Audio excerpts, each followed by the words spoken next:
സംസ്ഥാനത്തെ പൊതുജനാരോഗ്യം മെച്ചപ്പെടുത്തുന്നതിനുള്ള നയം രൂപീകരിക്കുന്നതിനായി 2012 ഒക്ടോബറിലാണ് വിദഗ്ധ സമിതിയെ സർക്കാർ നിയോഗിച്ചത്. മുൻ മെഡിക്കൽ വിദ്യാഭ്യാസ ഡയറക്ടർ ഡോക്ടർ എം.എൻ. ബലരാമൻ നായർ അധ്യക്ഷനായുള്ള സമിതിയിൽ ആരോഗ്യരംഗത്തെ വിവിധ മേഖലകളിൽ പ്രശസ്തരായ മറ്റു 19 പേരെയും സർക്കാർ നോമിനേറ്റ് ചെയ്തിരുന്നു. 6 മാസത്തെ വിശദമായ പഠനങ്ങൾക്ക് ശേഷം 2013 ഫെബ്രുവരിയിൽ സമിതി റിപ്പോർട്ട് സമർപ്പിച്ചു.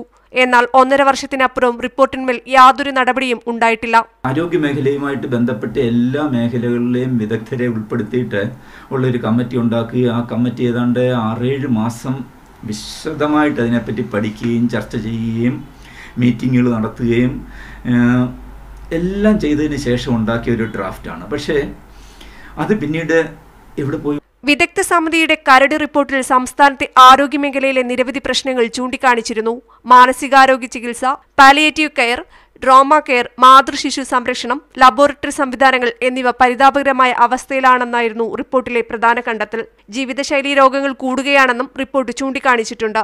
സംസ്ഥാനത്തെ നഴ്സുമാർക്കായി പ്രത്യേക നയം നടപ്പിലാക്കണമെന്നായിരുന്നു സമിതിയുടെ മറ്റൊരു പ്രധാന ശുപാർശ. എന്നാൽ കരടിനുമേൽ സർക്കാർ എത്രത്തോളം നടപടിയെടുത്തുവെന്ന് സമിതി അംഗങ്ങൾക്ക് പോലും നിലവിൽ അറിവില്ല. സഫീറ മഠത്തിലകത്ത്, മീഡിയ 1, തിരുവനന്തപുരം.